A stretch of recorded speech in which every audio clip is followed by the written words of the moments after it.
Surpur bus ಸ್ಟ್ಯಾಂಡಲ್ಲಿ ನನ್ನ ಅಭಿಮಾನಿ ಒಬ್ಬರು ನನ್ನ ಕಂಡುಹಿಡಿದು ಮಾತಾಡಿಸಿದ್ರು. ಅವರು ಯಾರು ಏನು ಅಂತ ಫುಲ್ ವೀಡಿಯೋ ನೋಡಿ ಗೊತ್ತಾಗುತ್ತೆ. ನಾನು ಇಂಪಾರ್ಟೆಂಟ್ ಕೆಲಸದ ಮೇಲೆ ತಿಂತೀನಿ, ಬ್ರಿಡ್ಜ್ ಮೇಲಿಂದ ಹೋಗ್ತಾ ಇದ್ದೆ, ವೀಡಿಯೋ ಮಾಡಿದ್ದೀನಿ ನೋಡಿ ಈ ಲಾಗಲ್ಲಿ.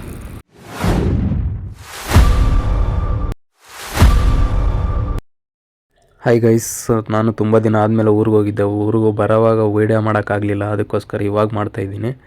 ನೋಡಿ ಇದೇ ನಮ್ಮೂರು ಹೇಗಿದೆ ಅಂತ. ನಾವು ಎಲ್ಲೇ ಹೋದ್ರೂ, ಊರು ಬಿಟ್ಟು ಹೋದ್ರೂ ಊರಲ್ಲಿರೋ ನೆನಪುಗಳು ಮಾತ್ರ ಬಿಟ್ಟಿರೋಕ್ಕಾಗಲ್ಲ. ಇದು ನಮ್ಮೂರು.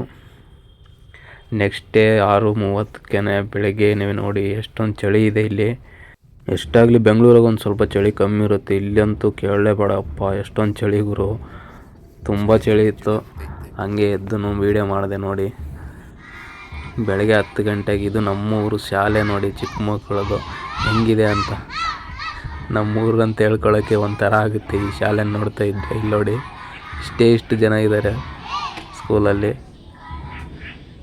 ನೋಡಿ ಎಷ್ಟು ಚೆನ್ನಾಗಿದೆ ನಮ್ಮ ಸ್ಕೂಲು.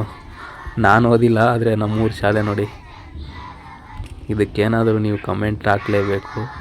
ಅಲ್ಲಿ ಯಾರೋ ಒಬ್ಬ ನನ್ನನ್ನು ತೋರಿಸ್ತಾಯಿದ್ದೀನಿ ವೀಡಿಯೋ ಮಾಡ್ತಾಯಿದ್ದೀನಿ ಅಂತ. ಊರು ಒಳಗಡೆ ಒಂದು ಶಾಲೆ ಇದೆ, ಅದು ಇನ್ನೂ ಕಟ್ತಾ ಇದ್ದಾರೆ ಅಂತ. ನಾನು ನೋಡಿಲ್ಲ, ಅದೂ ಇದೇ ಥರ ಇತ್ತು, ಇವಾಗ ಕಟ್ತಾ ಇದ್ದಾರೆ ಅಂತ ಹೇಳಿದ್ರು. ನೋಡಬೇಕು ಹೇಗಿದೆ ಅಂತ. ಅದನ್ನು ಇವ್ರುಗಳ್ನ ನೋಡ್ತಾ ಇದ್ದರೆ ಏನೋ ಒಂದು ಸಾಧನೆ ಮಾಡ್ತಾರೆ ಅಂತಲೇ ಅನ್ನಿಸ್ತಾ ಇದೆ.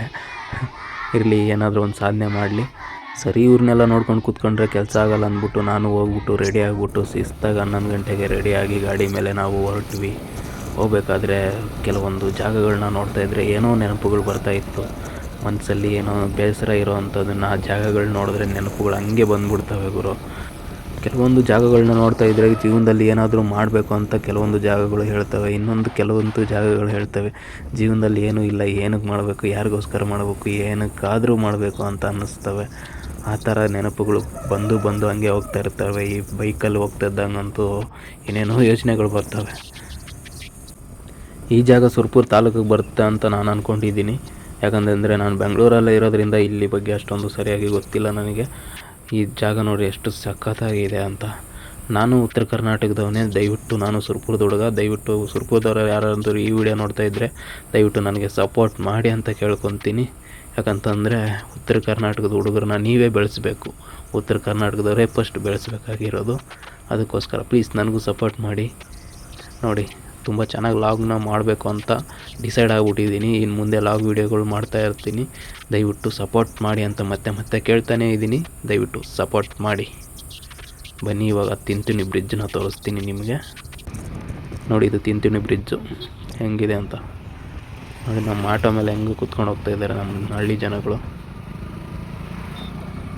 ಇದೆಲ್ಲ ನೋಡೋಕೆ ಒಂಥರ ಮಸ್ತಾಗಿರುತ್ತೆ ಗಾಡೀಲಿ ಹೋಗ್ತಾ ಇರಬೇಕಾದ್ರೆ. ಇಲ್ಲಿ ನಡೆಯುವಂಥ ಮೌನೇಶ್ವರ ಜಾತ್ರೆ ಅಂತೂ ಸುತ್ತ ಹಳ್ಳಿಗಳಿಗೆ ಫೇಮಸ್ಸು. ಬೆಂಗಳೂರಿಂದ ಜನಗಳು ತುಂಬಿಕೊಂಡು ಬರ್ತಾ ಇರ್ತಾವೆ ಬಸ್ಸುಗಳು. ಈ ಗೌರ್ಮೆಂಟ್ ಬಸ್ಗಳಲ್ಲಿ ಬರೋಕ್ಕೆ ಆಗಲ್ಲ ಈ ಟೈಮಲ್ಲಿ. ಇವಾಗ ಇನ್ನೇನು ಜಾತ್ರೆ ಶುರುವಾಗುತ್ತೆ, ಒಂದು ವಾರ ಇರ್ಬೋದೇನೋ ಜಾತ್ರೆ. ನೋಡೋಣ, ನಾನು ಬರೋಕ್ಕಾದರೆ ಬರ್ತೀನಿ ಖಂಡಿತವಾಗಲೂ. ಮತ್ತು ನಾನು ಇವತ್ತೇ ಬೆಂಗಳೂರಿಗೆ ಹೋಗಬೇಕಾಗಿತ್ತು, ಅದಕ್ಕೆ ಬೇಗ ಹೋದ್ವಿ. ಮನೆಗೆ ಬೇಗ ಹೋಗಿ ಮತ್ತೆ ಬಂದೆ 3:40ಕ್ಕೆ. ಮತ್ತೆ ಸುರ್ಪುರ್ ಬಸ್ ಸ್ಟ್ಯಾಂಡಲ್ಲಿದ್ದೆ. ನೋಡಿ ಇದೆ ನಮ್ಮ ಸುರ್ಪುರ್ ಬಸ್ ಸ್ಟ್ಯಾಂಡು.